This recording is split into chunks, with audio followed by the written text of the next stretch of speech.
Alright. Greetings and welcome. I am Joffrey, and joining me today is Darkest Light and Vector Maximus, and we're talking about the 18th Tinto Talk? I have no Well, idea what this one's about. I don't remember if they explained it to us. I don't think they did tell us what this was going to be about, but we get back into politics and discuss how laws function in this game. I completely forgotten, but they did tell us that it was going to be about laws. And I am very curious to see how this works because I want to know how laws you can pass have a effect on your country in the game. Yes.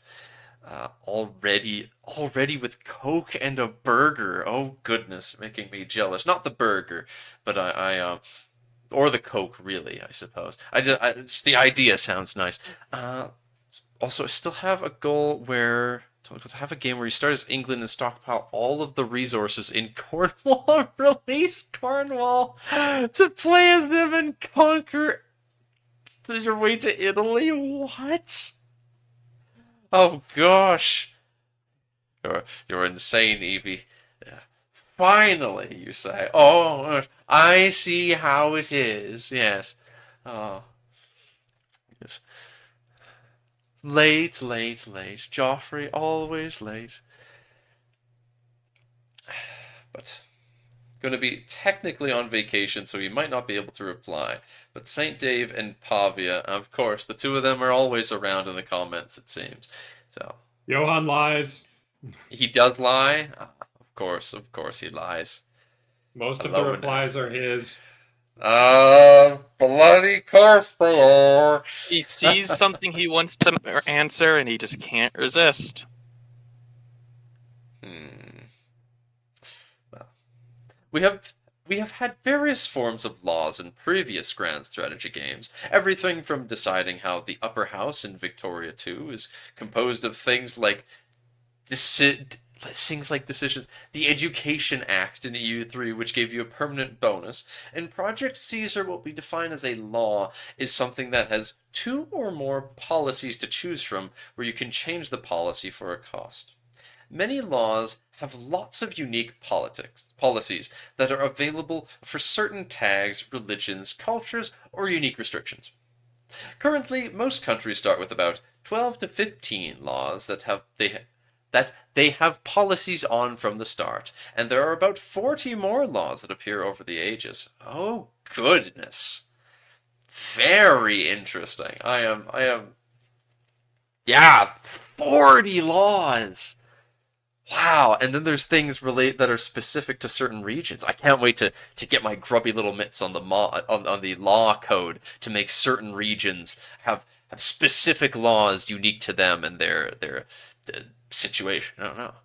Uh, Concerned that crown power may look too similar to monarch power. Crown power. Well, I suppose I should get into looking at what these specific laws. Okay, administrative laws. They're broken down into a few. So, administrative system, feudal administration. So, perhaps your government type, as in you are a feudal realm. Uh, hmm. Or maybe you could have a republic that's governed by feudal administration. Hmm. And feudal de jure laws by tradition. How's that distinct? How does this get separated out of having feudal administration? Does you having feudal administration enable feudal de jure laws? Hmm. I think the top one is the one that sets the government type. That's what I would imagine. Yes, I would imagine that the top one being your administrative type. I doubt that. Yeah, I imagine that it would be yes. You got feudal, theocratic, republican. I don't that sort of thing. Um, Legal code, civil law, and aristocratic court. So you could change the type of. You could be a feudal administration that has a non-aristocratic court. Hmm.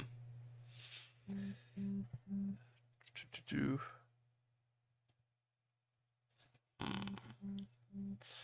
OPB is going to love this because if it's a mix and match, as it looks. Yes. I can imagine it does feel like it's got a mix and match style to it. So perhaps that would appeal to some of his desire to have modular governments, as he spoke about in relation to CK3. Though I just don't believe that it really works in CK3's context. But the royal court is the cabinet. Yes, I believe that is the cabinet. Because everyone has a court. They described it as you've got court costs, and I think that the cabinet is the court, so to speak. I hmm. There's a lot of you have to try and read between the lines of what stuff means, especially when it comes to the cabinet and court costs and all that.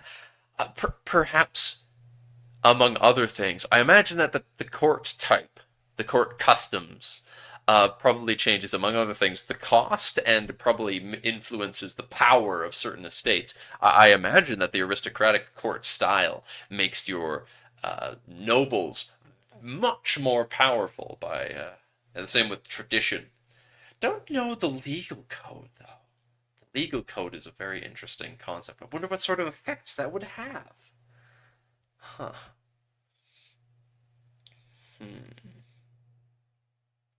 4 different administrative laws here, all for the ideal way to run our country.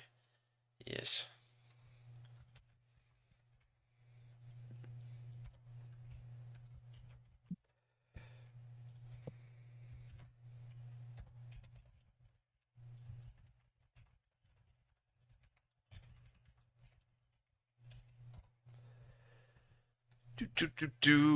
Enacting a policy for a law. Enacting a policy for a new law is merely a cost in gold, but changing a policy is far more costly. At a base cost of 100 stability, it's rather costly. Okay, that does sound like a lot. Based on it, that's a negative 100 to positive 100. That sounds very difficult. As a base cost, though, so you can affect it. Yes. And it hurts. While a crown law power reduces it, so having low crown power, which would be very common in the early stage of the game, would increase the cost further. Woo! So, could there be a strategy revolving around? Like, the thing here is, can you still change the laws if you don't have enough stability to spend? Can you allow your stability to just go all the way down to 0? You're already at minimum stability, so you take advantage of it to pass every law. Exactly. Is that a thing you could do? Alternatively, if your stability is completely shot, they could disable changing laws because your country's just in absolute chaos. That's what they will probably do.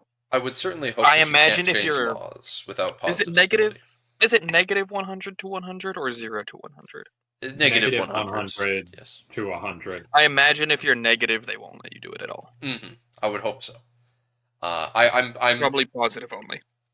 Hopefully the cost of going down to negative 100 is just horrible. I hope that being negative 100 is just like way worse. I want it to be like twice as bad as negative 3 stab in EU4.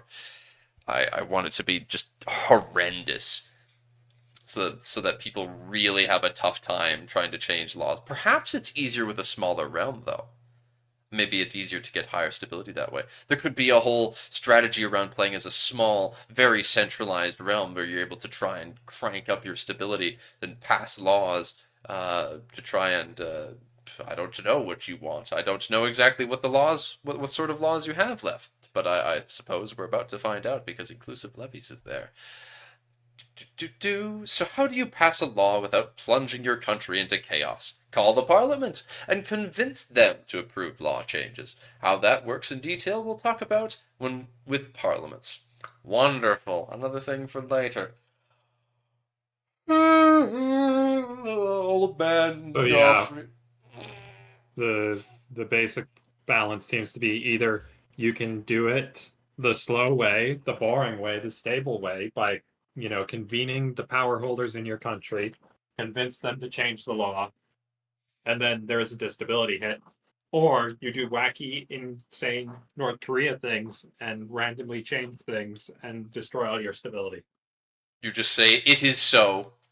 It is this way now. I hereby proclaim the Cessation of Violence Act. He's coming! Something tells me that if someone declared a Cessation of Violence Act, that it would increase violence.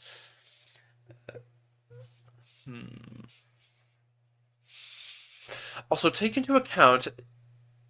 Also to take into account is that while you immediately will lose the benefits of the previous policy, enacting a new policy takes time.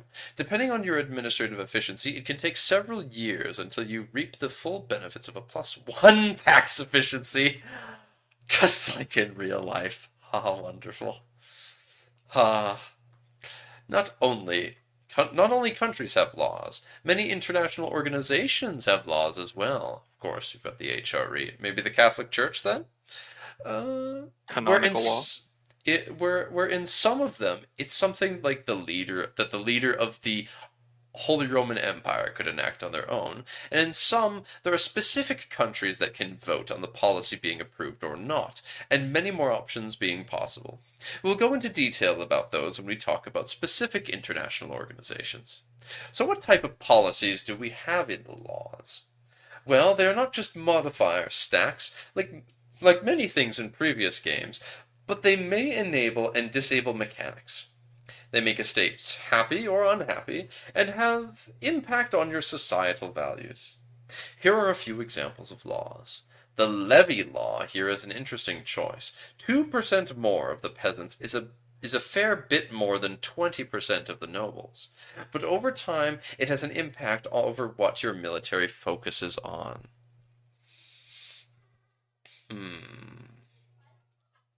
See. Inclusive levies, more progress towards decentralization, and it increases the levies of foreign cultures, just non-culture levy size, whatever non-culture means. I suppose this means non-appreciated cultures, as they put it.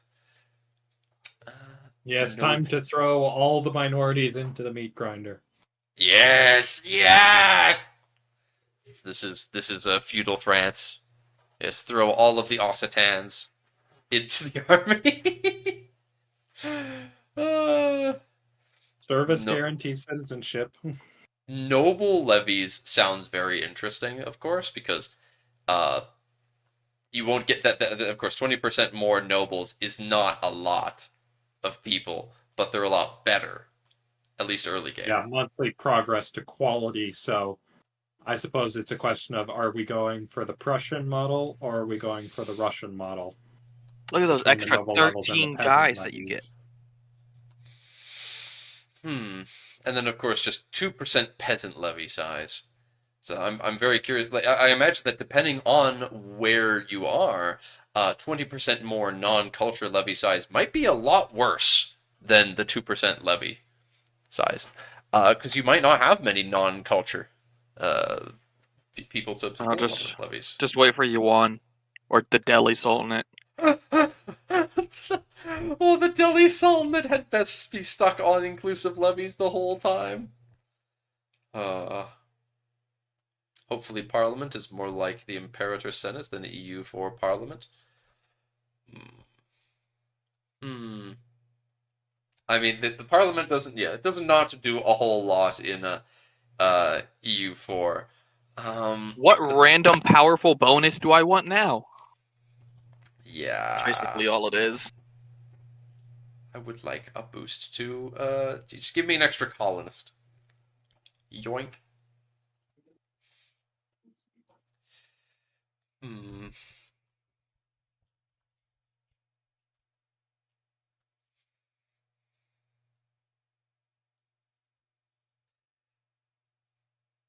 Or is it a way to kill nobles more efficiently? Oh, God. Yes. True. By bringing them French- into your army, you weaken the power of the nobility estate since there are less nobles, because they'll die. French army rolling up to not Waterloo, Agincourt. Yeah. Yeah, that's kind of what happened. Oh, rest in peace, French nobility. Longbows go brrr. Nah, they don't rest in peace. They rest in piss And mud. and mud. And heavy steel plate. Too heavy in that mud. And their horses. Naval doctrine was a concept in EU4, and here it is a law with lots of different options depending on who you play as. So yeah, we've got the classic fleet in being, free oarsmen, merchant navy, shipboarding, and wooden wall. All of these sound rather familiar. If it ain't broke, don't fix it. Although they did Right? comment later on that they want more. These options all have more effects to them.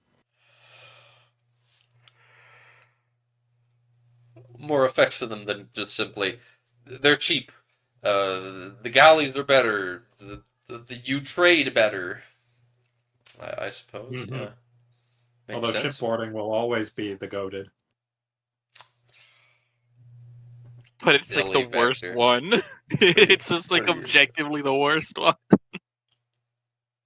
I Fleet keep in stealing being. my enemy's fleets. I steal when I steal a third of Spain's fleet and then use it against them, it proves its worth. If you've stolen a third of Spain's fleet, I don't imagine they've got much fleet left to lose. Yeah, but then I can use it to beat up Portugal's fleet. Wooden wall, the best for England, right? I would certainly imagine so. I've never found wooden wall that useful, honestly. Oh, well, you poor soul. Normally when I'm England, I'm so dominant that the bonus just doesn't make a difference. I'm already kicking everybody's ass. Yeah, let's be real. If we look at our mega campaign, Nimcraft doesn't need it. He has a full point of naval morale on the next best person. More than a point, Fair. actually. It's obscene. Your legal code has many different options depending on who you play as. But as England, you definitely have the important choice. I know that England had some law shenanigans that went they made some sort of is that the Magna Carta? No, but what they're specifically Canadian thing? talking about, so you have civil law, which is, consolidated law code and stuff. You have common law, which is built on tradition and judicial precedent. And then traditional law, I'm not quite sure what that's meant to represent, but English and the Anglosphere more broadly is built on common law. So, okay.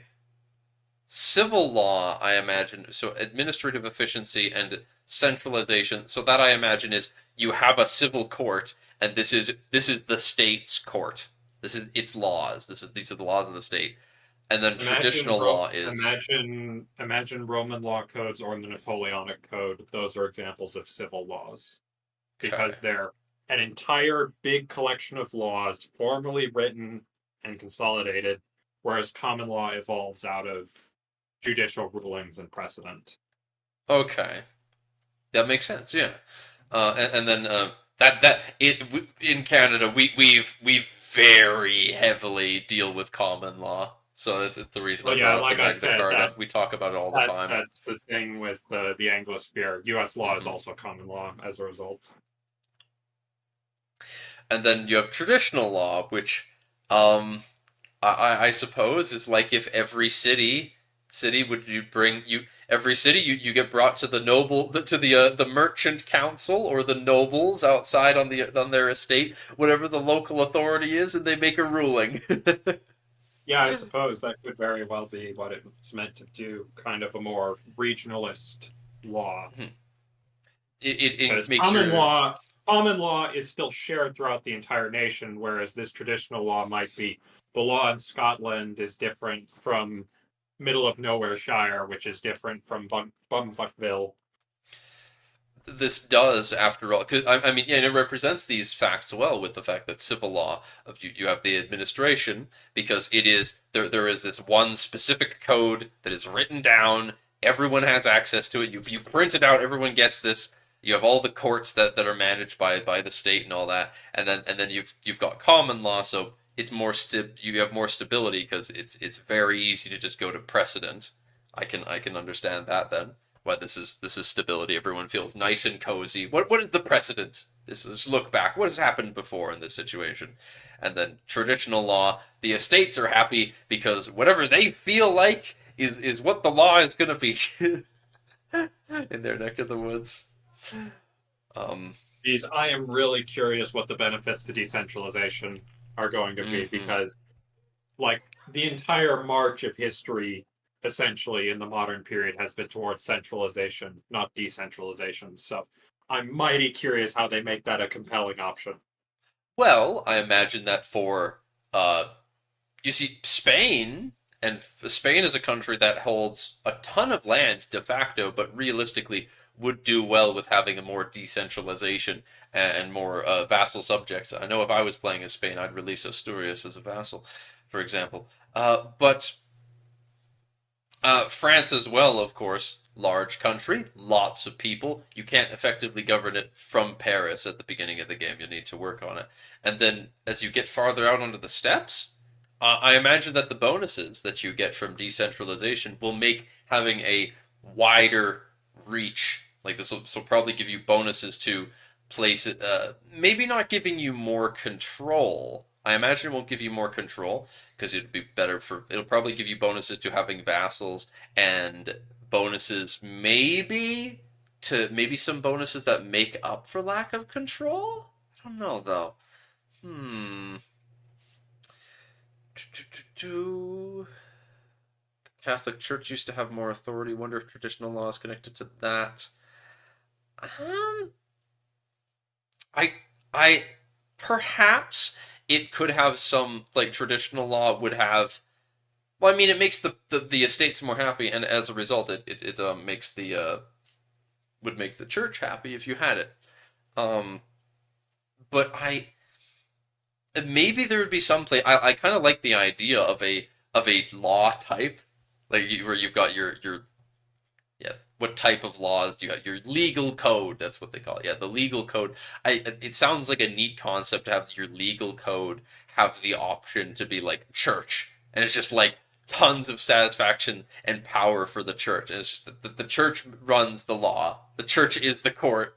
That sounds interesting, but I don't think there's much precedent for that in history. And there we go saying precedent. They mentioned Sharia as an option for Muslim countries. Oh, well, there's an example. What am I talking about? Have I seen Iran, Joffrey?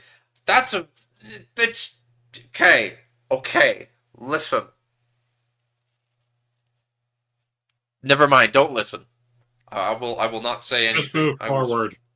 I was wrong. Just listen. Look at all of you.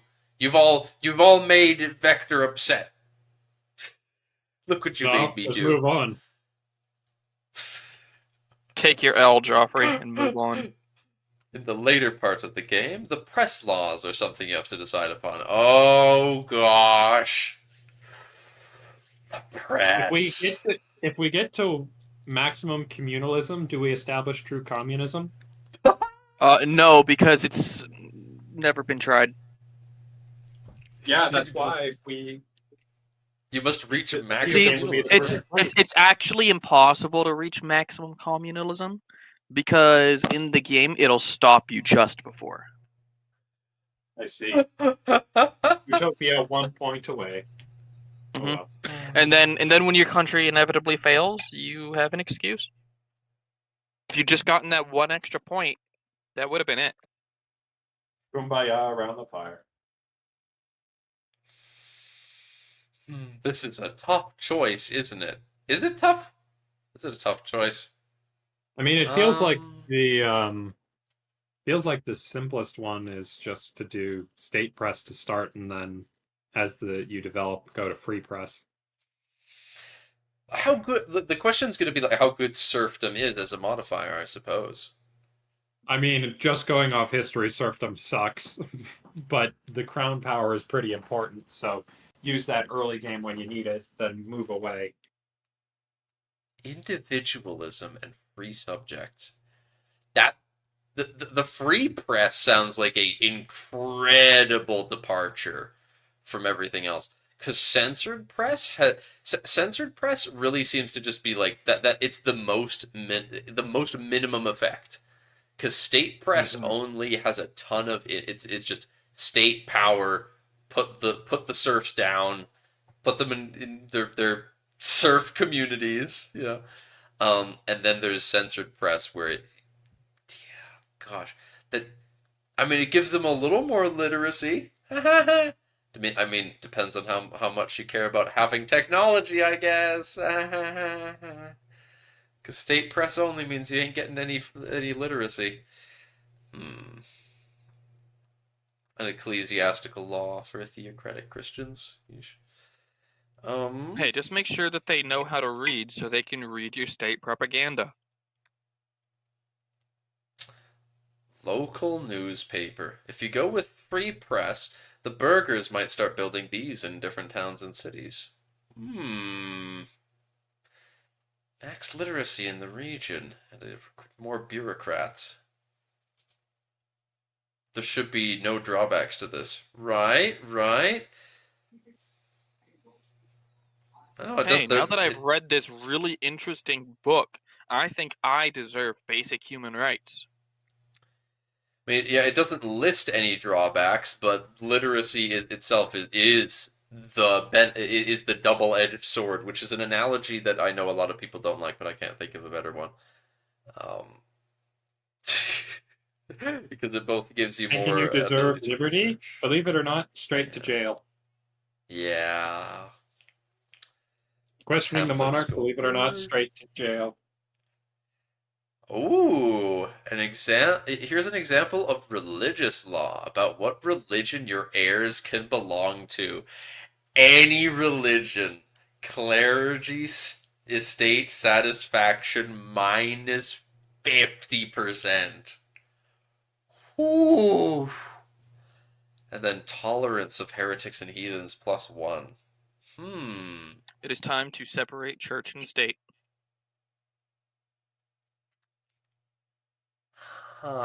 The Huh. church can't be angry if the church doesn't exist.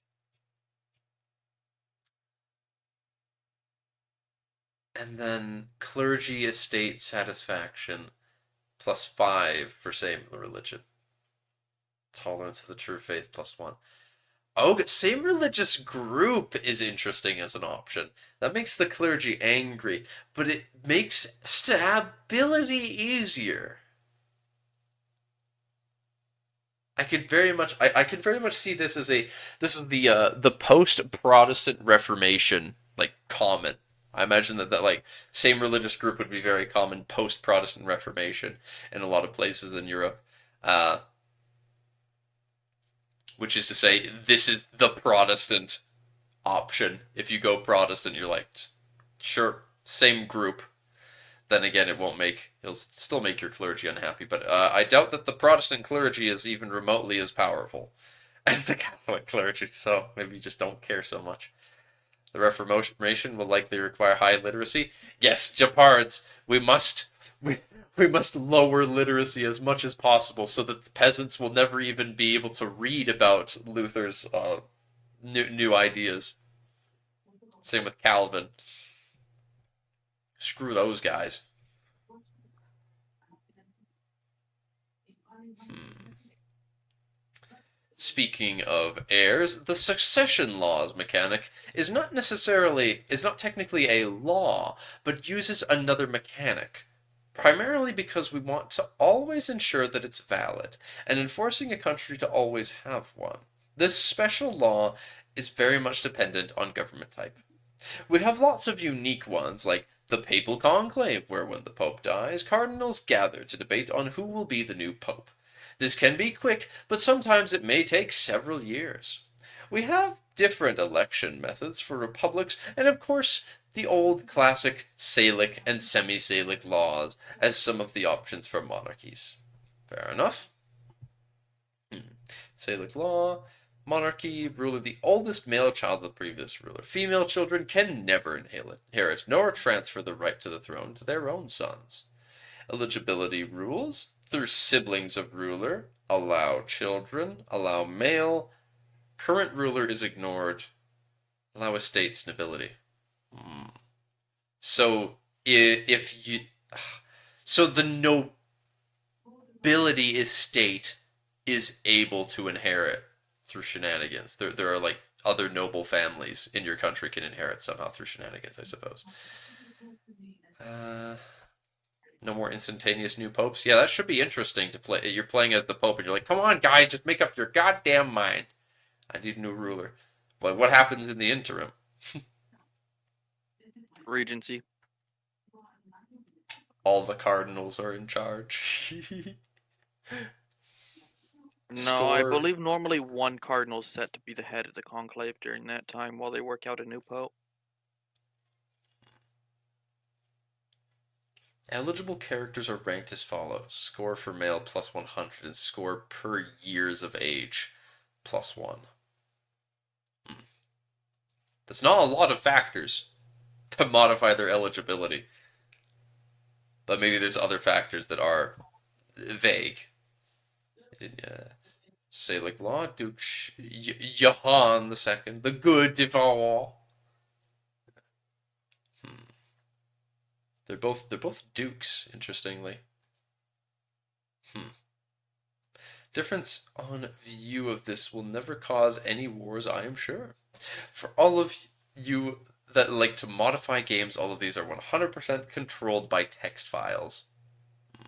Stay tuned, because next week we will finally talk about ages and institutions, which is something we have hinted at for many weeks. Oh golly gee.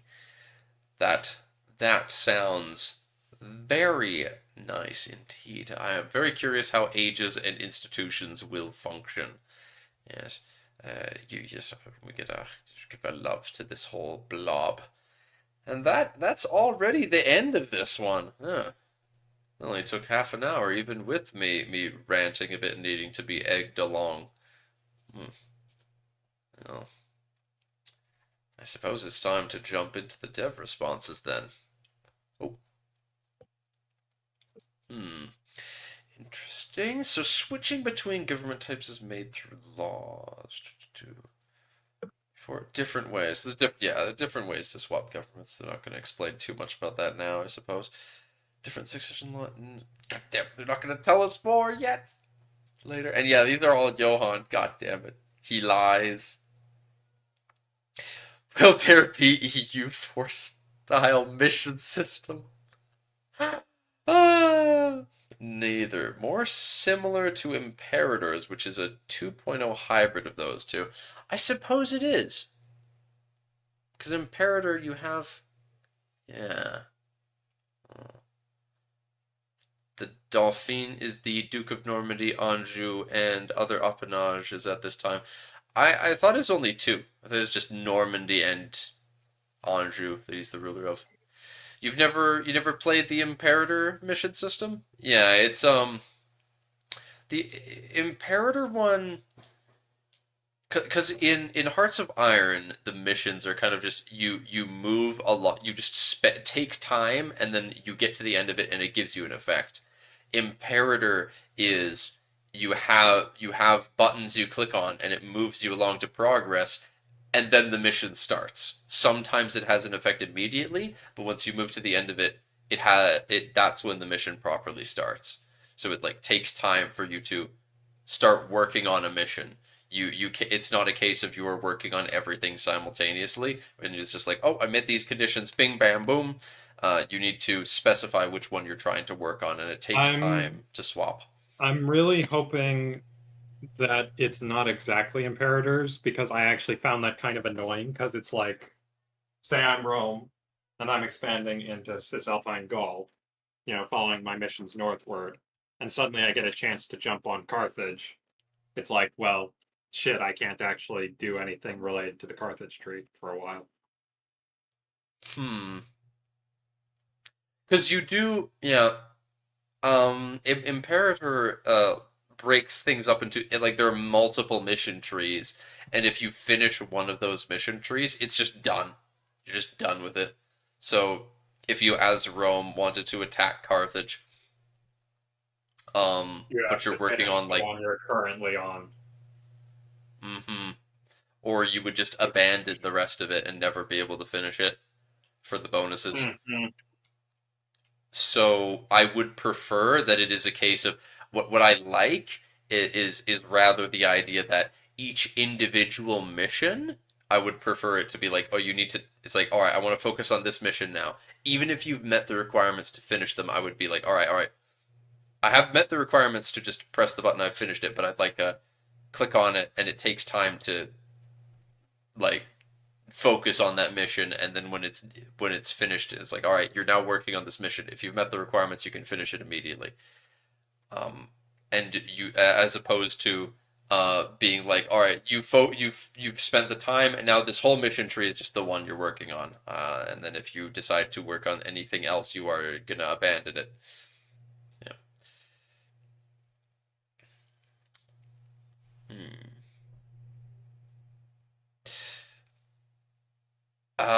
The Imperator tech tree is absolutely horrendous indeed.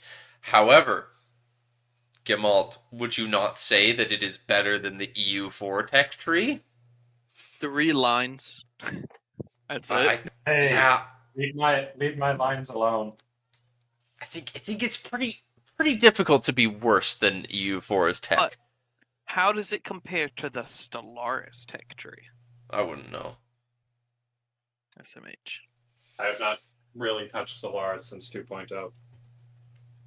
SMH. If I need my space fix, I go back to either Galactic Civilizations 2 or Sword of the Stars 1.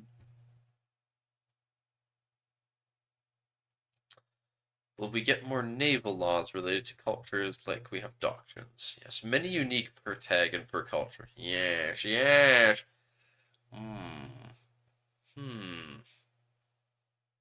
I wonder what sort. I mean, Majapahit would probably have a unique one as well. For example, the Italians, Spanish, that sort of thing. I could imagine having unique ones for navy. The Scandinavians, the Dutch. They could definitely, without too much difficulty, make them unique ones. Missions are railroady, but I suspect a lot of players want the railroad. Yes. Yes, yes, Japards. I've got big respect to you for the fact that even though you disagree so strongly with this general community on that subject, that you have you're still here. I am. That takes. I respect that. So yes, no need to disregard a group of folks because you disagree with them on one thing, I suppose. Yes, it's the subject of whether how people feel about mission trees is something that could go on forever. Yes, And it already has. and it has. As Vector is trying to tell me without, and find different ways to tell me to move along without saying move along. These aren't the droids we're looking for. Move along. I think press should amplify the stability effect in the location. What's up with my nose? Amplify the stability effect in this location. You don't have stability per location, though. What? No, stability is on a nation level. Yeah. But the effect of stability. Amplify the effect that stability has for people being more or less literate. So, like, if they're not literate, that doesn't make sense. Well, when you're literate, you're not as well educated about what's going on in the broader world, so you're only really concerned about what's going around for you, and you're not as politically engaged either. So even if you are annoyed or upset, you aren't going to organize in a way that could potentially threaten the central government.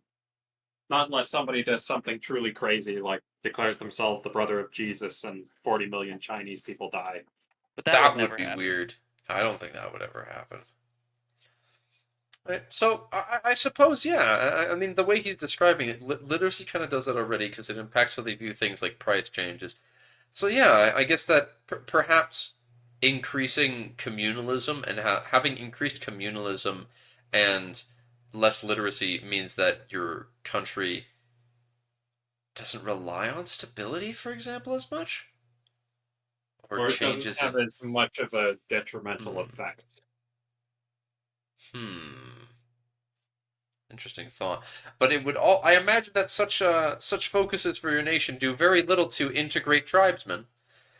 Though I'm so curious to see how how bad is it to have tribesmen? Probably very. How terrible are they? How just absolutely horrendous is it to get anything they out just- of that estate? Apparently, they just don't contribute. Well, they mentioned that you can get stuff out of them. You could get some money and you can get some levies, but how bad is it? Because they've said that it's quite bad. They don't really contribute. They pay for, they feed themselves and such. They supply themselves. You don't give anything to those pops, but they give you a little bit if you go out of your way to try and bother them. So how difficult is it to get anything out of them, or how useless are those pops? Probably very, especially if you're not a tribal government yourself. If you are a tribe, it's probably easier. If you're not, it's probably obscenely tough. I imagine that as a tribe, you was the vast majority of your pops would be tribal. So yeah. Hmm. How much flavor do you have for laws? Semi lots. That's a very accurate way of judging. Thank you, Johan. Semi lots. Do I interpret correctly that the appanages of France can become the king of France? Would it merge the appanage and the France proper? Pretty sure the appanage go back to this to being a part of France then. Yeah, I don't. the Dauphine of France has like PUs because the appanage is just held by a family member. Yeah, he rules Normandy, Maine, Anjou. That's what they were. If you play as the appanage of Normandy, Anjou, and such, it just means that you're gonna be playing as France, so, but like taking more time.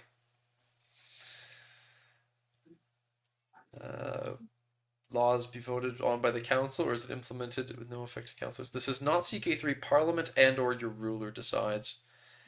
I don't know. That's a weird statement. Parliament and or the ruler decides. I mean, I guess he's just saying that there is like more nuance to it, so it, like unlike CK3, that makes sense. Yeah.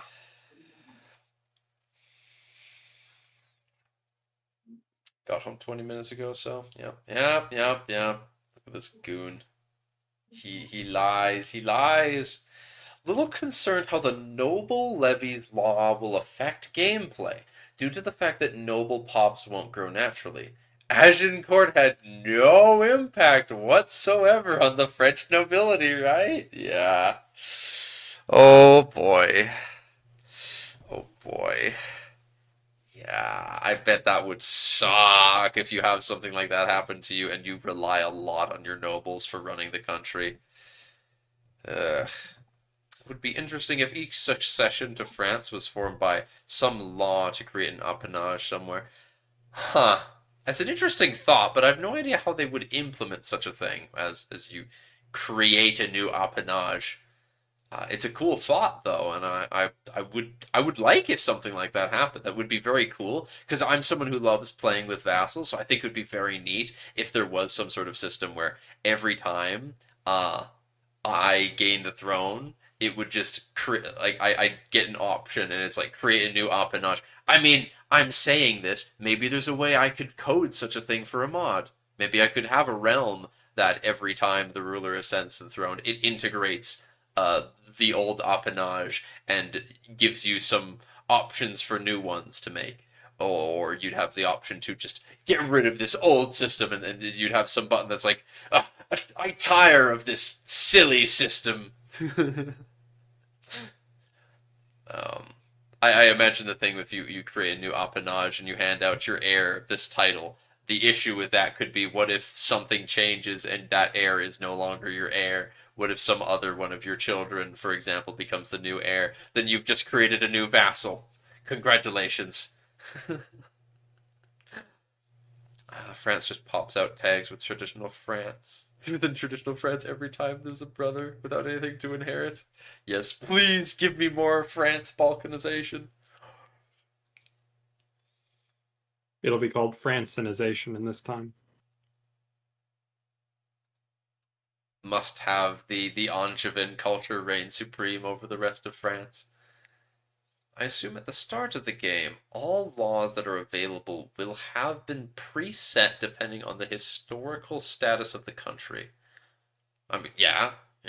It's all preset with historical laws. New laws have gold cost to enact. Okay, yeah. Yes.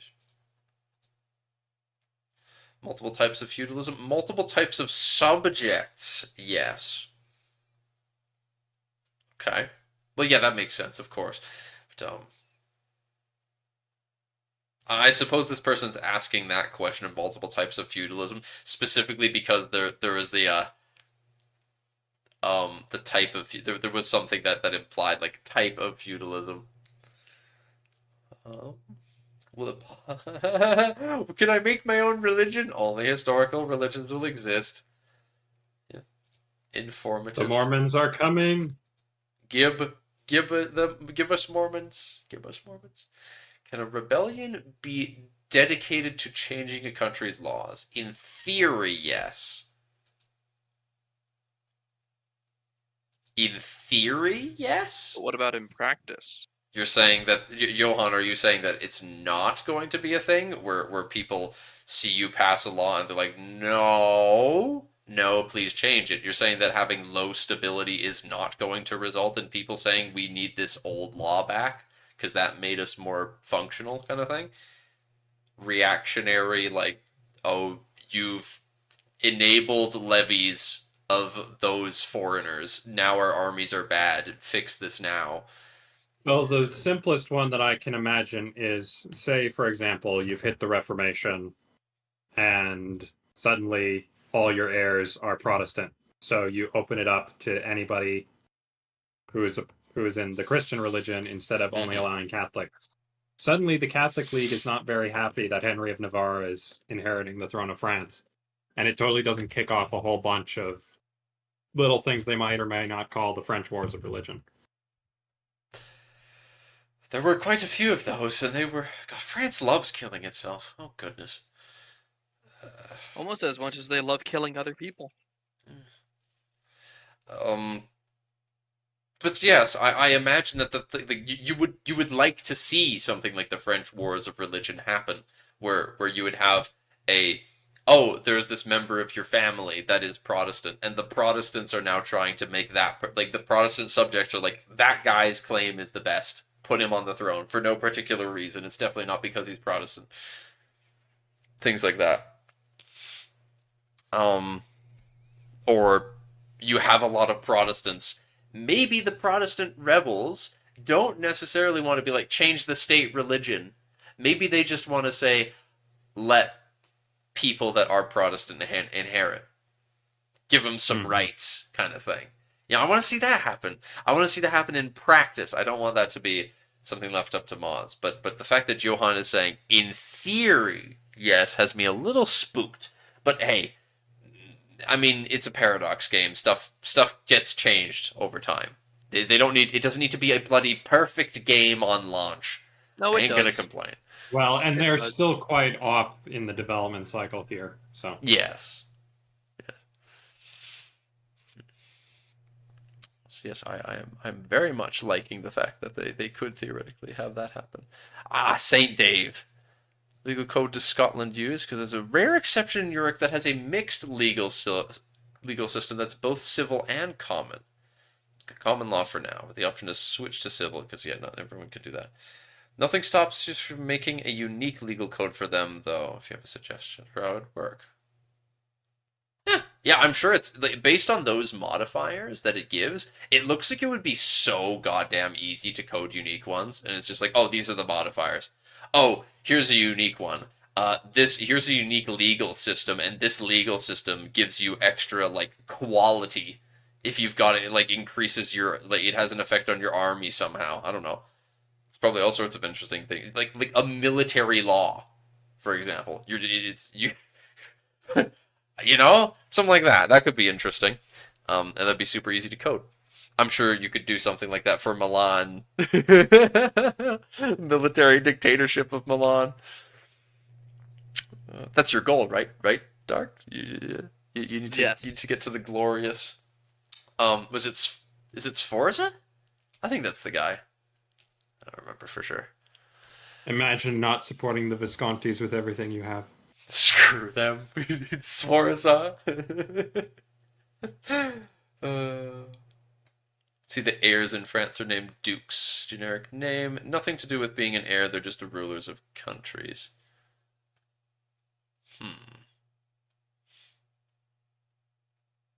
So they're not. So they're not the personal unions. I don't remember. We'll see more. But the fact that just the fact that it showed the like heirs to France and their dukes, it's like okay, so it's not they're not considered personal unions because they talked about how there was a personal union. It was like Normandy's a personal union because it's going to get inherited. But it's like oh, this Normandy, Anjou, and Maine are all a single personal union because they're all ruled by the Dauphin. Oh, they're The all other in a people PU with each listed- other.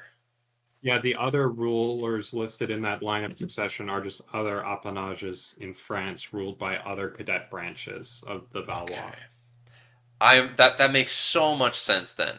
It's simply a case of the Dauphin has these three PUs, and if he inherits France, then he keeps those titles as well. If he doesn't, he essentially incorporates those into the throne. And if he does not inherit, then well, I guess that personal union just continues on. Hard to say why he might not inherit. I don't know. Maybe he dies. What happens? I don't know. I'm curious. I'm curious to see how something like that would happen. Fun things to discuss.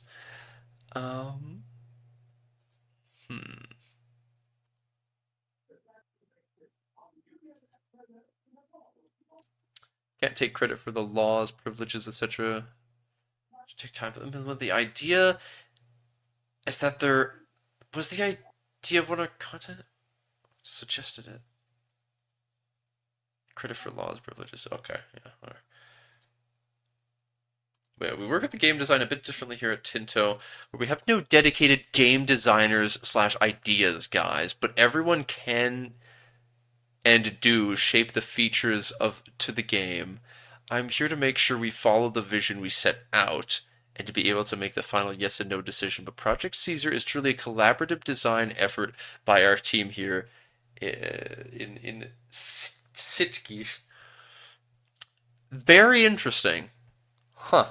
That's a very fun thing to imagine. Just there's this dude Marcus. It's just Marcus at the team meeting. He comes up with an idea. What if we did this and people like it? Very wholesome. I'm not a zealous 3D hater, but honestly, these look awful, especially the babies. And the babies are literally a 2D image.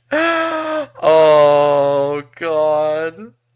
Oh god, that's great. Yeah, 111 laughing. I need to duplicate this tab and look back up at the babies.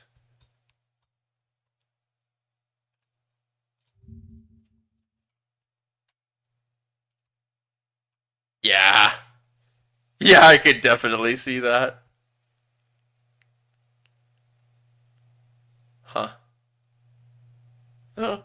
I mean, the clothes look pretty neat. I don't know. I'm starting to warm up a bit to it. Doesn't change the fact that I'm gonna have to do all sorts of coding to get rid of them when I'm making my own mod. So yeah, special tags, special One day. laws.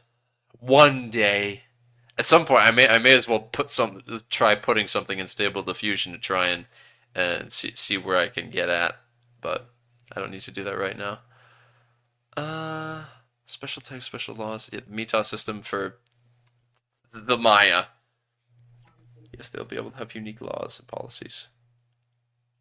Yes, yes, of course, they have established that. Inquisition. There is an Inquisition law which checks the script which has 5 different policies, of which some are common for all Catholic countries and some are unique. And of course, there's a Spanish one, as everyone expected. Yes, the unique Spanish Inquisition. Fantastic. What? I did not expect this. Nobody expects it. Nobody expected this, but everyone is happy, of course. Laws of the Indies that the Spanish crown created for its governing colonies outside of Europe. Some of these laws could have direct influence on gameplay, like the Law of Burgos, and the new laws that were in place to regulate the interactions between settlers and natives. Yes. Oh boy, I have a great feeling about this. That sounds so cool. Huh. What kind of gameplay effects could that have? Tell us more. Tell us more. I imagine things like that. They talk more about that when it comes to colonialism, which will be sometime this year. Oh, I want to know how it works.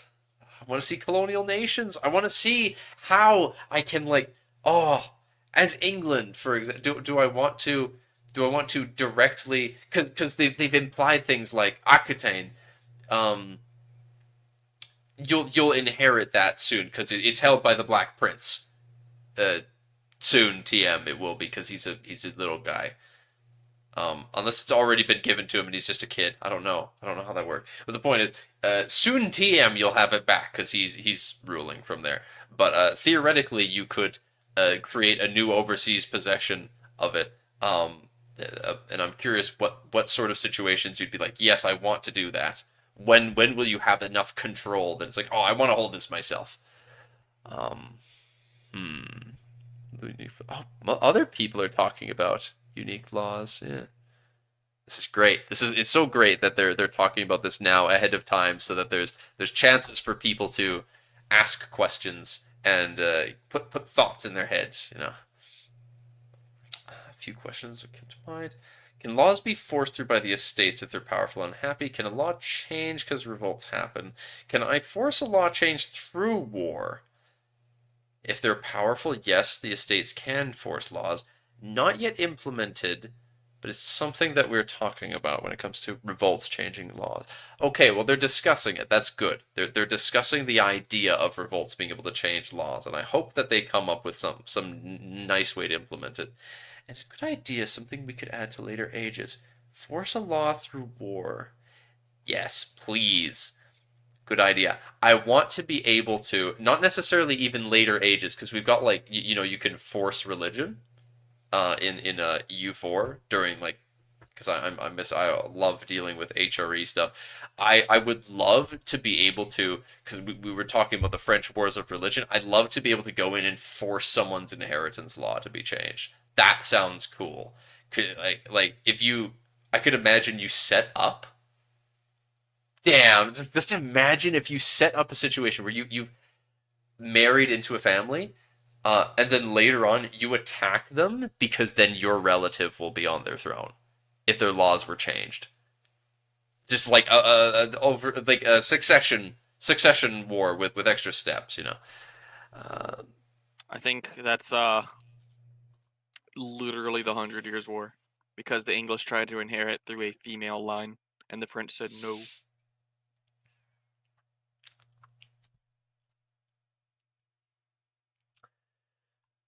Are there any other legal codes beside the 3 listed? Of course, there are many. Yes, of course. Don't even need to read more of that. It's just, of course, they've said there's quite a few. Can't wait to create managed democracy. Yes.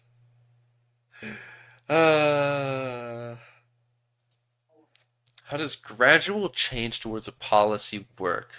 You get like 10% of its desired effect. Get its full bonuses over time. It's related to sliders. It's a if it's plus point 0.1 and it takes 2 years for it to be effective, then first month yeah, I mean just slowly build up to being fully into effect. Changing laws via war makes a lot of sense. Napoleon just did it around Europe. Yeah, he did. He changed everyone's laws.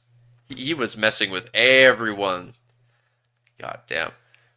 Man destroyed the legal code of the Holy Roman Empire, and he kicked the Knights Hospitaller off of Malta as well. Forced them into having a actually, I don't know what exactly he put in place on Malta afterwards, but I mean, it still exists now. So I guess he made. I don't know. In any case, can we select some of the religious, not the whole religious group for air? That's just wow. Like, how would you set that up? How would you even put that in the like? No, I don't want. I don't want those ones in particular. Yeah. You see, I'm fine with Catholic or Orthodox, but not Calvinist. No, no, no.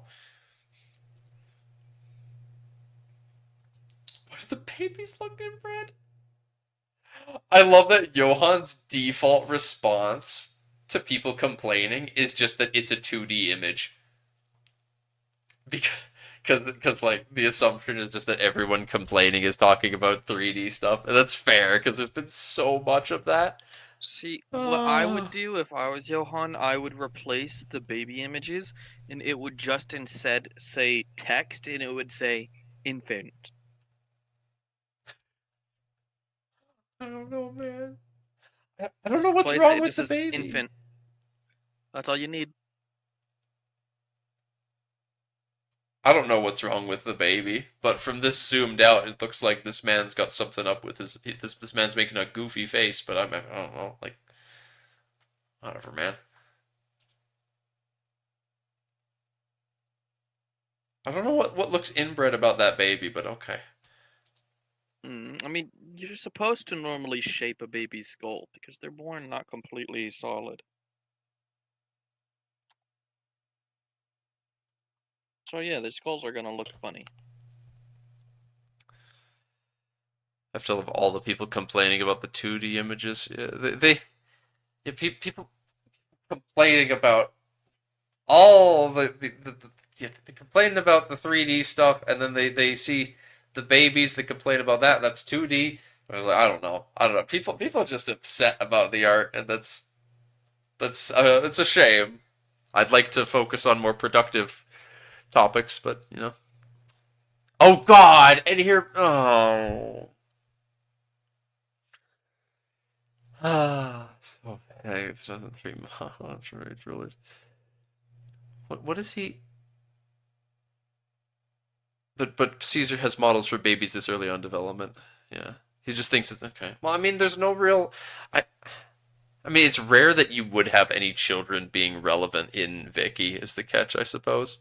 I also find it funny how it's written that policies won't just be a bunch of modifiers, and then almost all shown policies are just numerous modifiers. For all Bro, of you that like to every modify law games, needs a mechanic. Every single law. Oh, they need unique and detailed mechanics for every single law option. hmm. I don't See, know. Trig, you Yeah. don't understand. They just need to hire like 15 Yakos and have a custom GUI for every single law.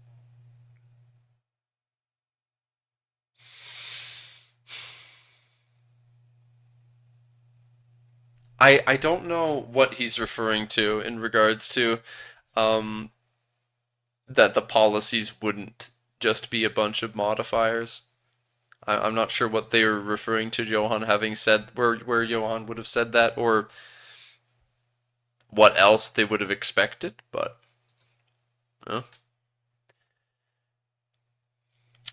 much of an abstraction are parliaments? If I'm playing as the Emperor of China, the Son of Heaven certainly doesn't bow to any legislative body. Not all countries have parliaments, yeah, that makes sense. Allowed estates nobility. Each character belongs to an estate. Does that mean the characters belong to yeah. So it means that specifically nobles inherit. Yeah. So if you've got someone that is a member of the burghers for some reason in the line of succession, they wouldn't. They're not noble. I don't know why it would happen, but you know. Completely secular government policies. Some will be more secular. More or yes? Especially, naval doctrines are disappointing. At least some others nudge your national values or impact of state relations, but these are all just naval combat modifiers. We used to have naval doctrines as their own feature, but they got merged into the law system about a year ago. They're a bit lackluster and could use some estate and society impact as well. I suppose, yes.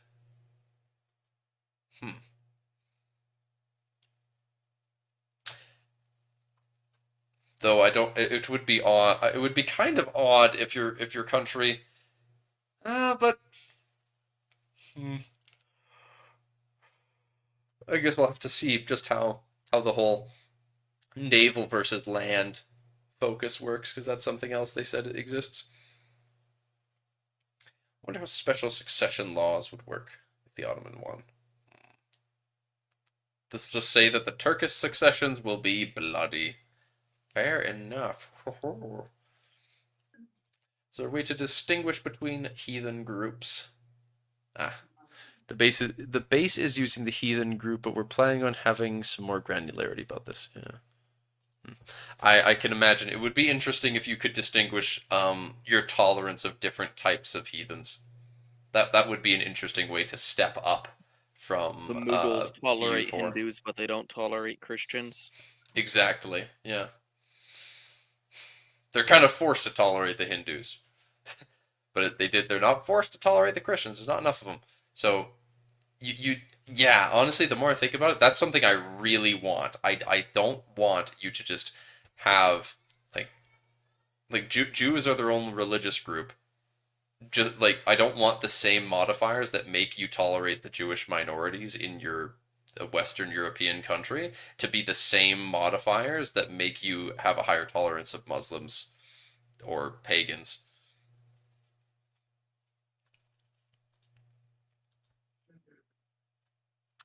We're planning. They are planning. Good, good. Good plan to have more granularity. Laws determining what kind of things the estate will tax. There are some policies that affect your tax capacity, although in a country and a state level, not so granular as you mentioned. Yeah, people always asking for a lot. PC requirements, the game hasn't been announced. You need at least 128 gigs of RAM. Well, I'm not You see, personally we model against each some... pop individually. It's necessary. Well, I'm not personally against some tag-specific content. I'm thrilled to see that Project Caesar will have culture and religious-specific laws. Is having region, culture, religion-specific content a part of the design philosophy for PC in general? It's a pillar of the game, yes, okay.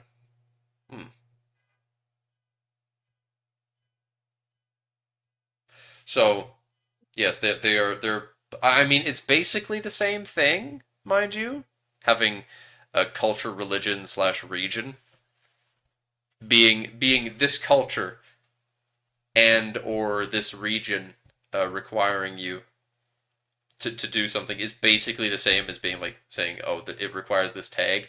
However, I don't know how vassals work, and if you can create new vassals out of thin air without require them needing cores, for example, it would be preferable that such new vassals you create could take advantage of the same mechanics without needing to be the tag. So, or if someone swaps to be that culture or in that region, So I like that. The HRE, it's the emperor who can enact laws. The imperial diet didn't it play a role? We'd like to have an imperial diet for the HRE, yes, although it's not yet an implemented feature. How complicated would that be? I guess it would be its own window. That might be the main issue. It'd be its own window where they grab various princes to be members of the diet. That could be complicated. Interesting. When Jean inherits France, does Normandy get absorbed? Yeah, they get absorbed. Would be possible for countries. Will galleys recruit from our slave population if we don't have free oarsmen? The Maltese Navy would have struggled for manpower without the thousands of mostly heathen slave oarsmen. Oh god! Rest in peace, Maltese Navy. Saying that you have a fleet in being doesn't magically reduce costs. Keeping your ships in port does. There's, I don't know. It's kind of hard for them to add modifiers to like your naval laws, isn't it? And make it make sense. Yeah. Because it feels, I mean, kind of the same thing where it's like, I don't know, having your fleet focus on being a naval fleet, like having that be your doctrine doesn't necessarily mean that your navy's just better at being a merchant fleet. The idea is that you actually build more stuff. That's where it's a little annoying to me, the idea of like the way these naval doctrines work. I'd rather the actual things you do in game have an effect like that, as opposed to just saying, all right, we're going to be more maritime focused, more merchant navy focused, and it's like, yep, well, they're just better now. I'd like that to become an effect where you've got your quality, quantity, that sort of thing that your army swaps between.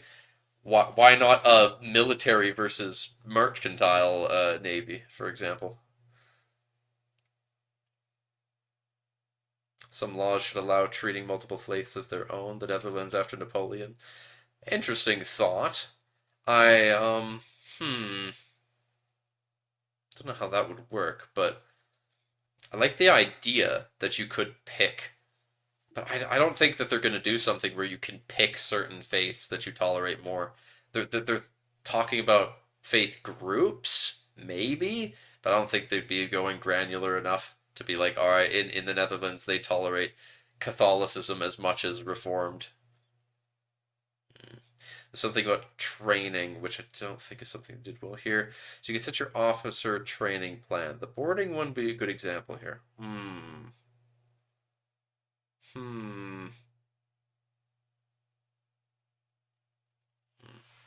Fair point. Huh. It could be the type of you could represent it as being the type of training the officers primarily receive, but I don't know, man. It still feels a little weird. See how far back succession line goes. Not entirely sure how far back it's going to be possible to show in the UI, but it will be possible to have heirs of foreign households if they're eligible enough. Argument, yes. Will the state start to build their own building types? Yeah, they do. They build their own buildings, and it's often detrimental to you. But sometimes it helps in a side effect. Sometimes when the nobles, build their noble castles, it benefits you because, hey, no more castles to make use of, like that. Long-range gunnery, envelopment tactics. Not sure how that would affect the gameplay, though.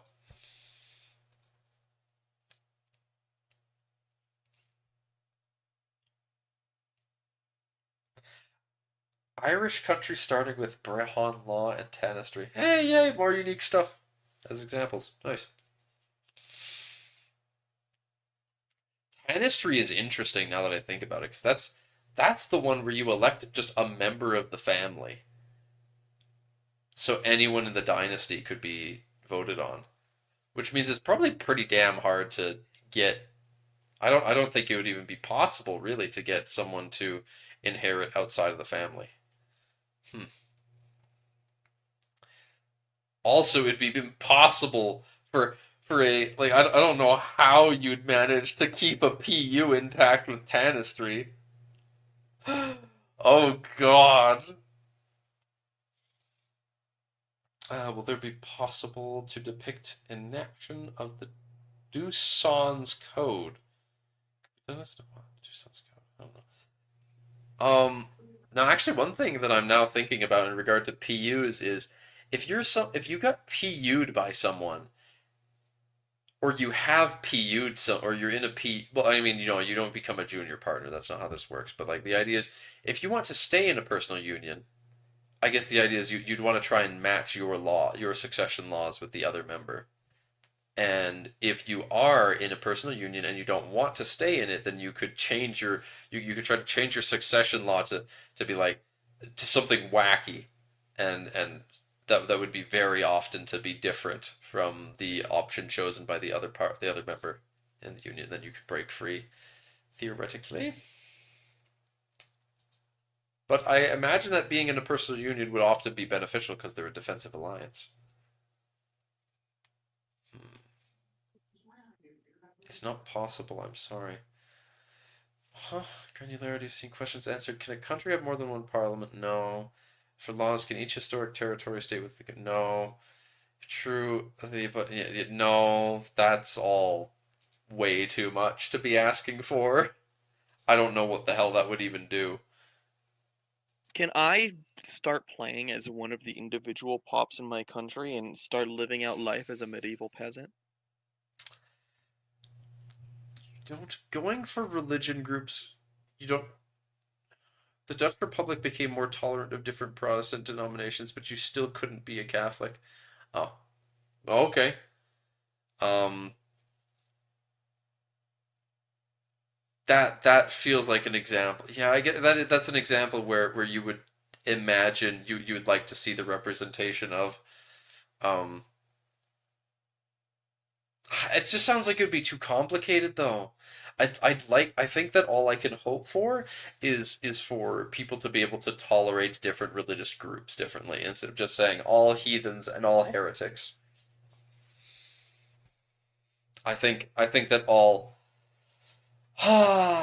maybe you could do all different types of heretics differently, but that's difficult.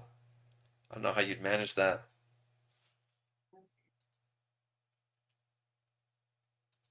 Are there any laws at all that are tied to gameplay mechanics and not modifiers? Oh boy. But yeah, the local newspaper thing they talked about. Yeah, that affects a lot. Um, some military leadership laws where the estates decide who gets to lead armies instead of the player. Hmm. It's possible to have policies that, following your example, may not allow lowborn characters to command armies. Yes, however, do not expect each policy to be like that. Just so, yeah, I don't need every single law to have some tangible gameplay effect other than just the giving. It's like, oh, your country's more stable. You're better at increasing your stability, and you have more admin efficiency and centralization. Those are plenty fine on their own. How is governance of Spanish crowns represented? Portray using other mechanic. Okay. Huh.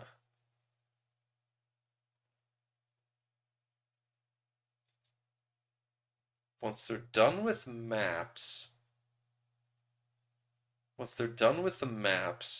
start see the starting laws of various countries. Huh. So once they're done with Tinto maps, they'll move on to other stuff. It's gonna Please take them change a the long UI. time. Yeah, it is. But Plus all the regions they're picking. I'm looking forward to every single new region though. I am excited. New region. Sorry, Joffrey, but I'm gonna have to let you know that it's going to be the exact same regions as EU4. No. God No. damn it, I wanted an update to the lore. Oh, why haven't Yep. they changed the lore? The lore Yep. of Earth is so trash. I'm sorry, but they're not gonna add a new region. Unfortunately, the Atlantis leak was actually fake. What? God damn it, and they haven't made any advancement on the moon patch in like 60 years. The devs Yeah, are too and lazy. unfortunately, they decided to revert all the work on the Doggerland update. The No, Doggerland that's not update was true. promised to Little us bits this and year. pieces, little bits and pieces have survived in the Netherlands updates. That's clever. There are elements you've seen that will stick with, but lots of the UI is planned to be improved. We do listen. Okay. This is a horrible comment. I need to express. This is a useless, horrible comment that only makes the members of their team less interested in reading comments. Please, please, please change the UI. It's lazy. It looks like a mobile game. It needs a lot more care and creativity. Be more creative, guys. For weeks, people complained about it, and you said it's a placeholder. Don't challenge people to be creative. You won't like it when everything is polka dot and looks like it came out of a clown car. Maybe I will, though. Maybe I need to make a mod that makes the UI look like that. See, what you need to do is if they think that the UI looks too much like a mobile game, just change all the circles into squares or triangles, and then make the UI elements way smaller so it's harder to click on with your mouse. Never cook again. That's essentially what they're asking for. I mean, some of what they've shown is pretty dry, but again, we're so far out from release, and a bunch of it's subject to review that I'm not judging anything until we're to actual dev diaries instead of Tinto Talks. I'm looking forward to when it's properly announced, yes.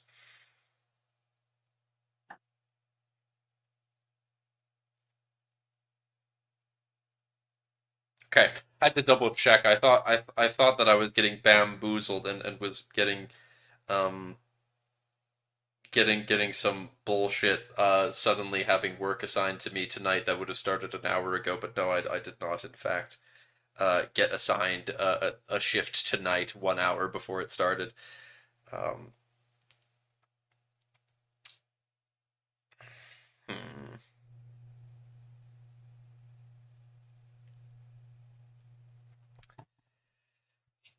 Now I'm dealing with the fact that my brother is trying to convince me to let him delete all of my old YouTube recordings, all the old recordings I have for my first few YouTube videos, because he wants to try and dual boot Linux and Windows on that old ass computer.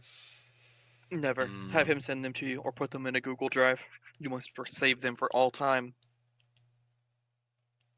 I should probably just let them go. I made those videos so long ago. Put them in a Google Drive. Save them. You'll come back to them in 5 years and you'll be like, damn, was I really that shit back then? I might. You'll That look at might be your- what I have to tell him, to be honest. You'll look at your 50 million subscribers and you'll be like, how far I've come.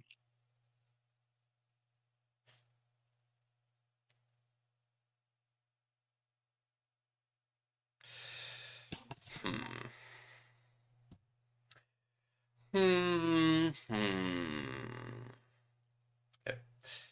Listen, but it takes more than a few weeks to develop the UI in a game of this size and complexity. I really... Saint Dave deserves his name. Saint Dave really does. He's got the patience of a saint with how he handles people. Like, I don't blame Johan for the way he responds to folks at all, but Saint Dave, like, actually going through the effort to respond to something like this, where someone's whinging about, you showed us the UI, and it looks terrible. It's just bad. Think of something better and implement it yesterday. It's like, See, oh, I would be terrible for public relations because, as you can tell, I wouldn't be able to help but make smarmy, sarcastic yes, comments all the time to what everyone says. it's true. It's true. Yeah. I would be incapable of resisting. Hmm. Well, culture-specific nobility builds unique buildings.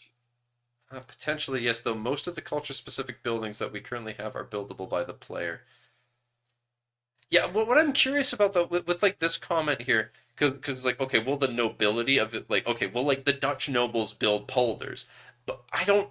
The question for me is, do the nobles ever build things that you can build, or do they literally only build their unique stuff? Will the nobles ever be like, oh, I want to build a sawmill? I don't know. I just like here's a lumber camp. I don't know what the hell. Deforestation time. I love deforestation.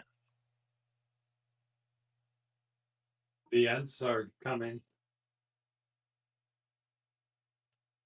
Hmm. Tear them all down.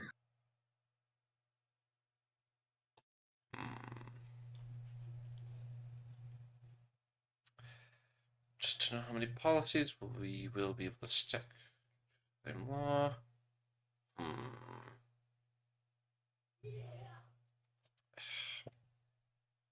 The design is one policy per law, so the player has to make a decision. That makes the most sense. Talk more about the culture system in the future. Yeah, starting to run out of new things, but I think I'm also about to bring us to the end as well. So, hmm. Difference between the papal inquisition and secular ones. Papal controlled and state controlled inquisition are different available policies. Oh, so you can have your state. You could theoretically just say, all right, the I am back? Question mark. I think Hello. I think I have returned to the living. No, you have not. Oh, Looks well, like that is a We shame. are. You have. You have. Live stream back. Live stream back. Live stream back, Pog. So back.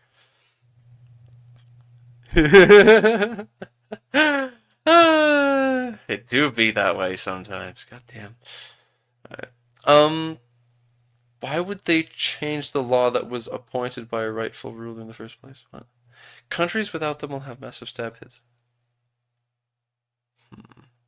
Do, they do need crown power if they don't want to rely on parliaments. Okay. Okay. So you can still push a law through even if you do. The idea is like okay, the two ways, or you can do a combination of them is parliament and crown power. So if you don't have a lot of crown power, you really want to have a parliament, and if you have neither of them, then you're just going to be nuking your stability every time you do any sort of law change. Hmm. International organization forbid you from passing laws? Nothing planned for now, but in theory that should be doable. Hmm. Hmm.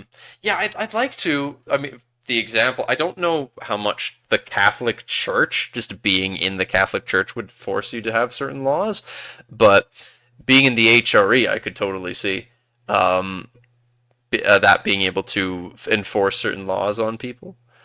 Um, I mean, especially in the case of like religion enforced, like you have if there gets a enforced religion in the empire, then I could imagine it'd be like the states are just not allowed to have their state religion be anything other than Catholicism, regardless of how much they'd rather it be something else. And rulers can only be inherited if they're Catholic, for example, things like that. I could see. Wonder if international organization laws change cultural values like Pope passes a law that makes nations more or less centralized. Huh. That's an interesting thought.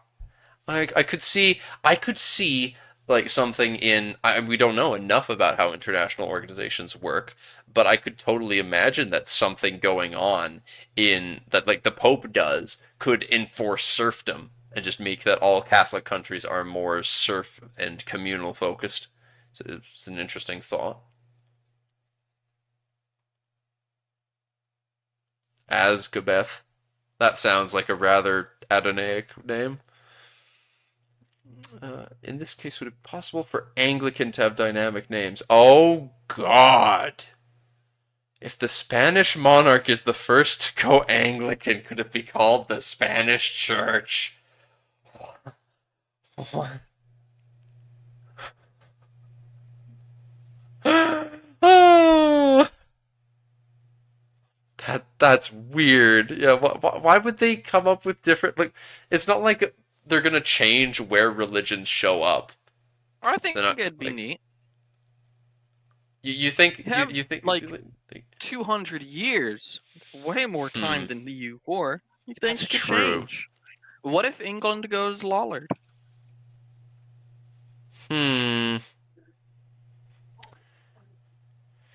That's true. Hmm. I don't think they're gonna do it though. I don't think they would do such a thing. I just don't think there's gonna be, for example, any way that you can have like a potential Catholic heresy in Spain. I believe.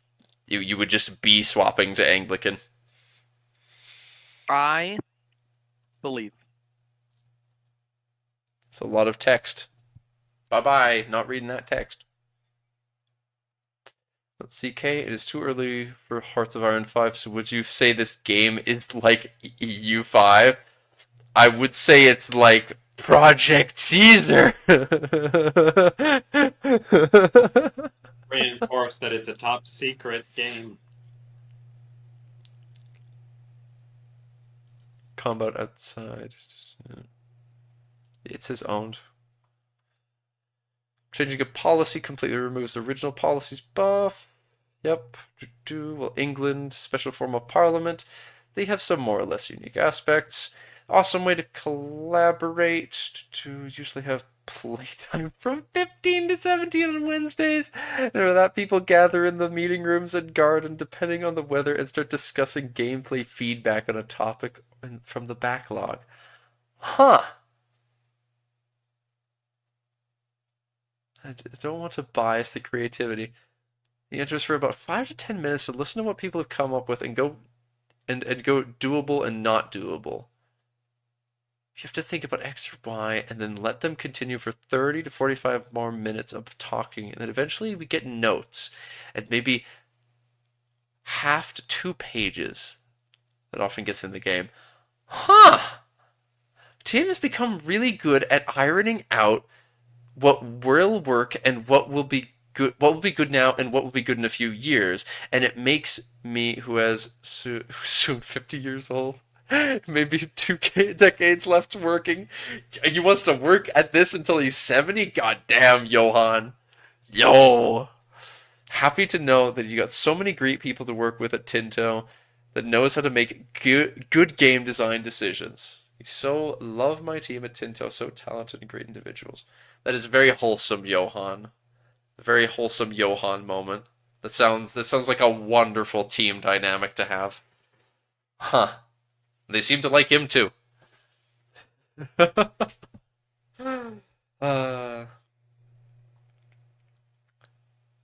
a bit worried that people would complain as I'm only talking about a single feature this time. It's fine, it's fine. It's just fine. Trying to make a game with 600 years range. I'm sure newspapers are not even in for the Napoleonic era. Actually based the design on 18th century Sweden and so it is applicable to most of Europe during that time. In the 1600s? Newspaper? Huh. Was there like state printed news at the time? We're talking like the beginning of the printing press? Johan is very much a Swede, Trig. Very much a Swede. Most of their team are Swedes. Though they're working in Barcelona, I think, or Catalonia somewhere. Want to get away Valencia? from that winter. Oh, They're in Barcelona. okay. Don't think they were around much before the 1700s. I wouldn't really know. I don't know after. I don't know how large the time span between Mr. Gutenberg making his goofy printing press and people actually making news was. Biggerford answers the option to have the name of the overlord sprawl over the subjects. Huh. Johan's just like, to not show the subject's name at all? Sure, I guess it's doable. I'd like to have that as an option. I would never use it. At least I don't think I would ever use it, but if you're going for like a long-term game plan that it revolves around having a lot of vassals, I could see you wanting to have it go over everyone.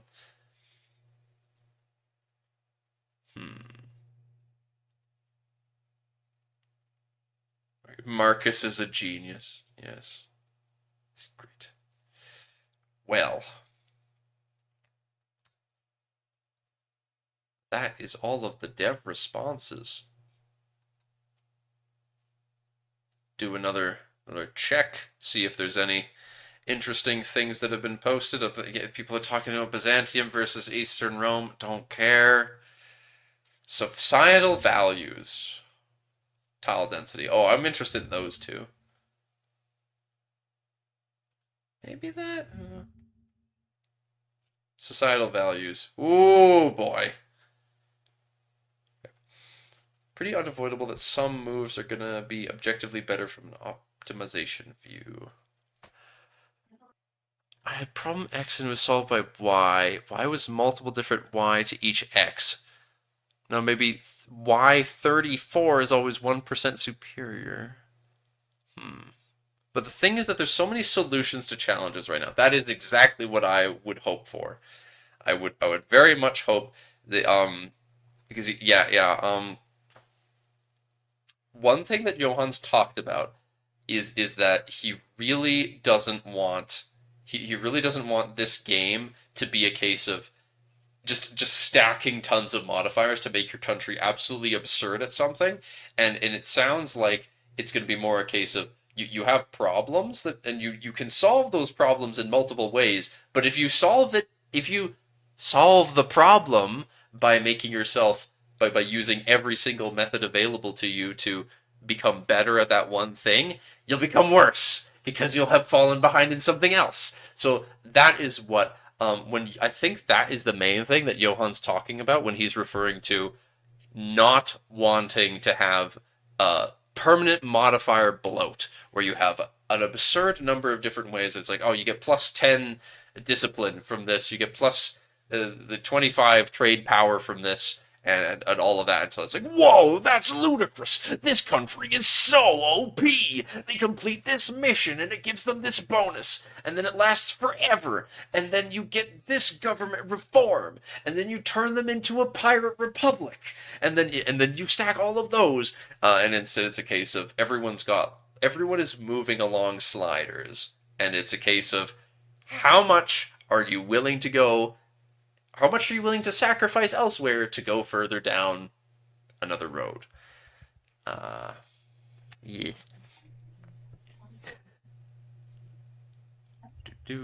Tile density. Tile density in EU5 compared to other ones like Imperator. So it's... Yes, it's slightly less. That's interesting. 17 down from 24 only. That is crazy to think about. How that it's actually very comparable to Imperator in like general province density, even though it's like the whole world.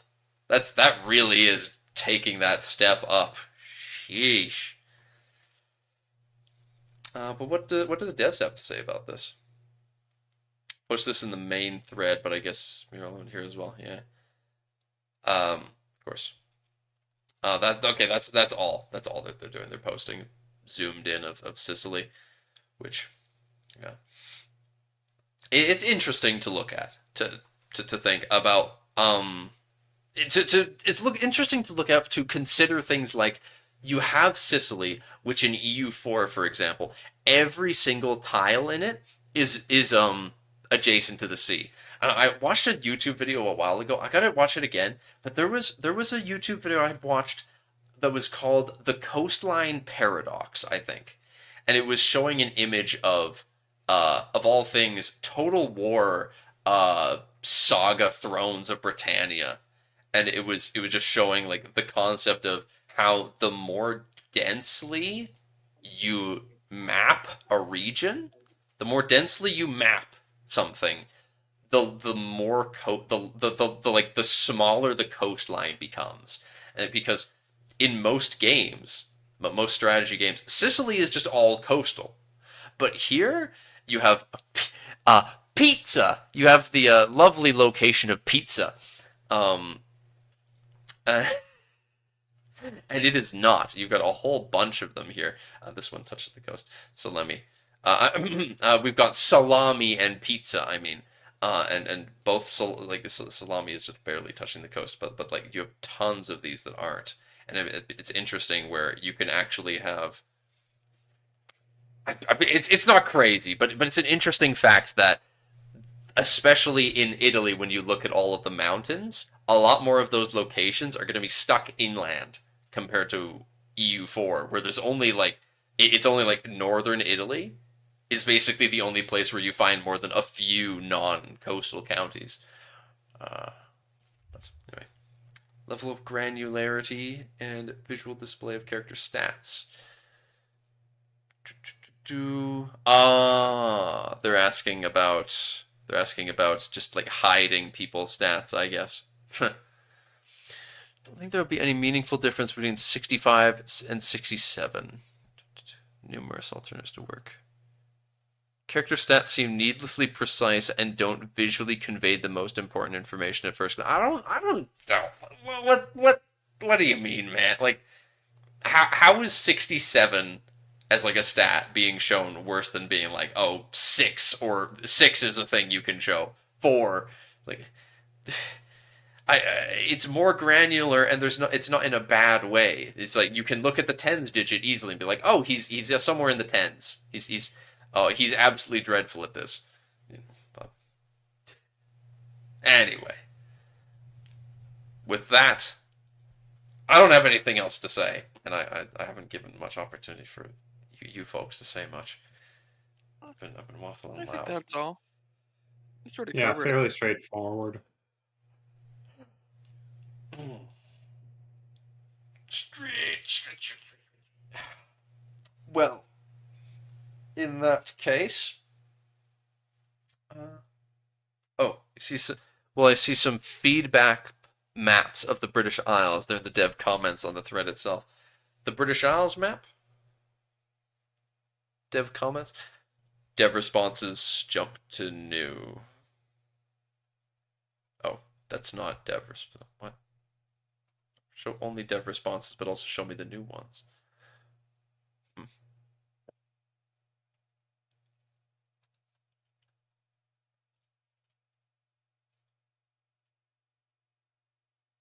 Some progress on England locations and provinces based on feedback. Nor the obvious. Ripon and Norton being bordered. I guess. Well, they haven't specified what they've changed here, and I don't know enough to understand the significance of what they've done. Is the thing, Jamal? Whoa.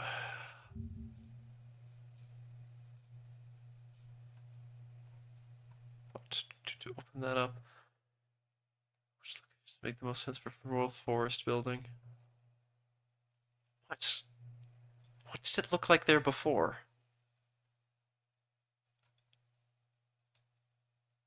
Show us the location map.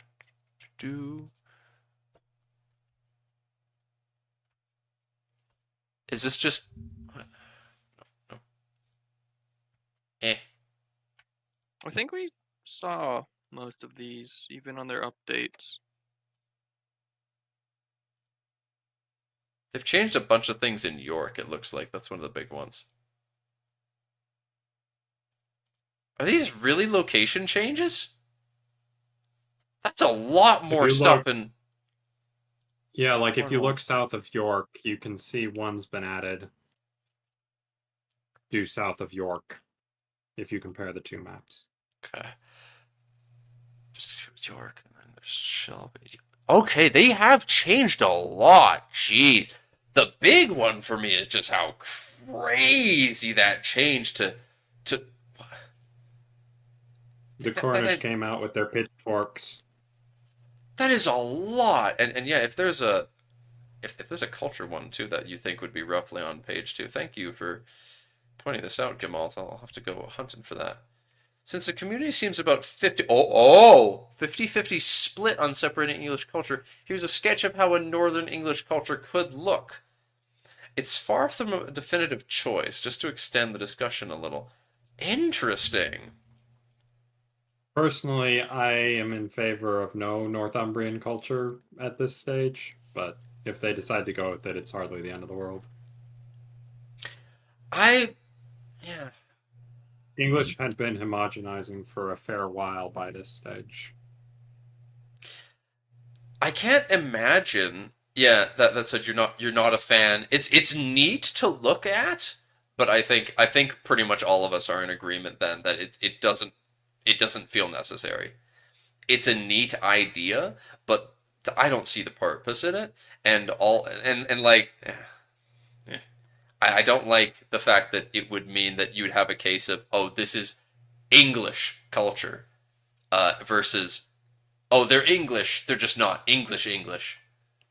It's like, it feels a little weird. Anything else? Topography changes. Oh God, that's a lot more marsh. I know that for sure. They've changed the marshes a lot. It marshes.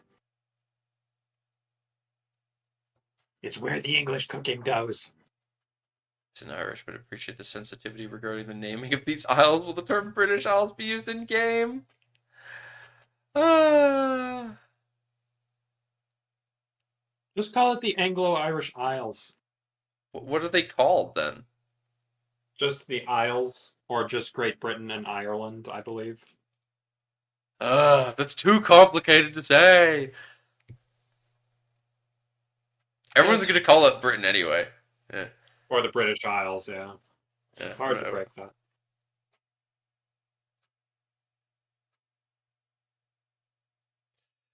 Ireland and Great Britain, two different subcontinents. Ireland and GB are two separate regions, but they're the same subcontinent. Yeah, that makes sense.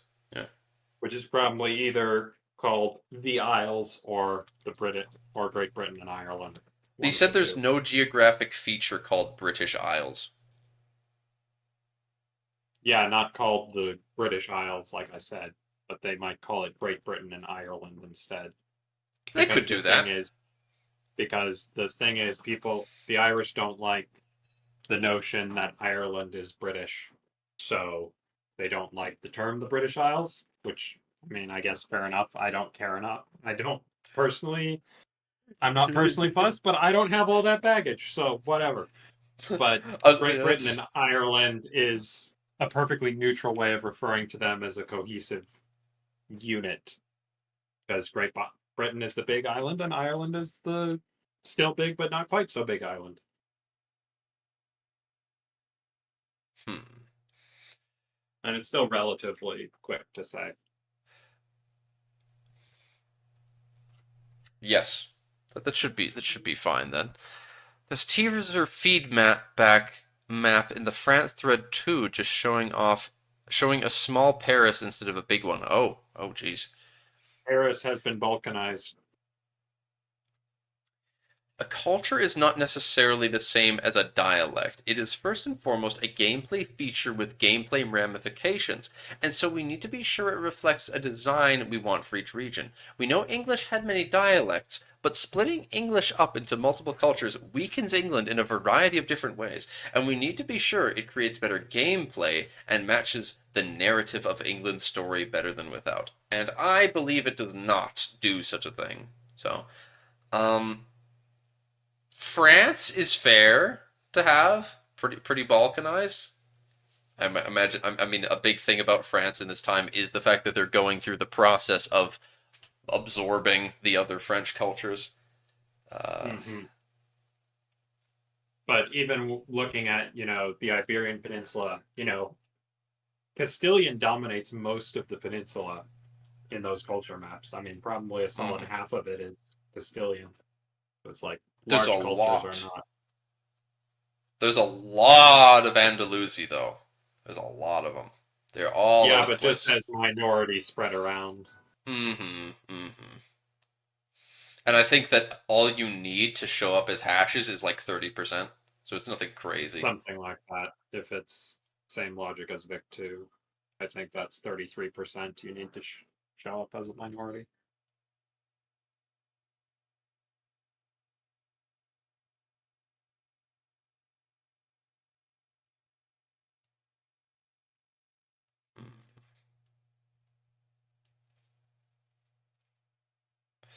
Britain and Ireland. They're discussing the state of Ireland so much here. Oh god.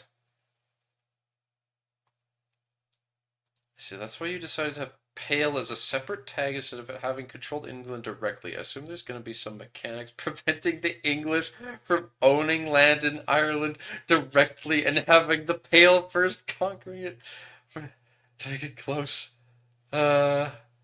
Oh god. Mr. Bean The gif. devs are the devs are taking notes. Yeah. It is a very interesting thought that you could somehow make Pale specifically be how England expands its Yeah, influence. if they So, take even a speck of land in the Emerald Isle, it suddenly is absorbed by Pale instead.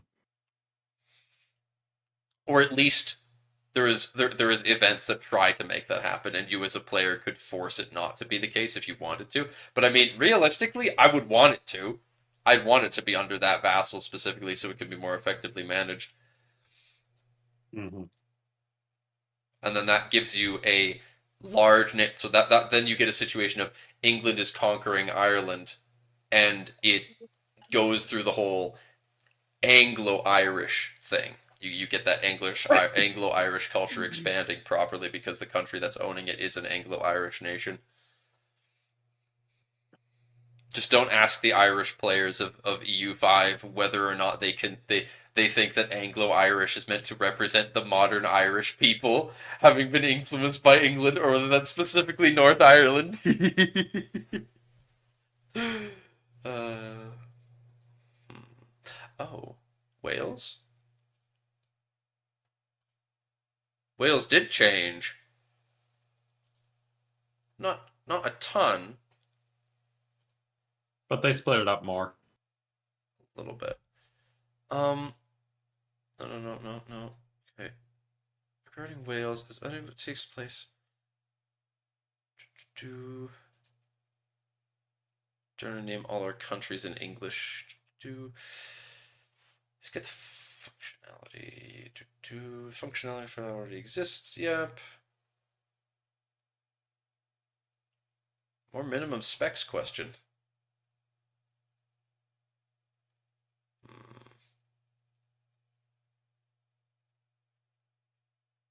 Hmm.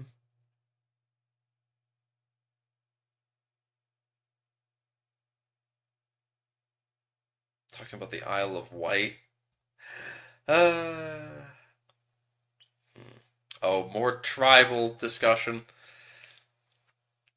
Worry what that we will have non-stratified pops within Ireland where there was intense stratification between nobles and landed farmers. What would the correct level of stratification look like? To peasants paid landowners versus tribesmen landless. Okay.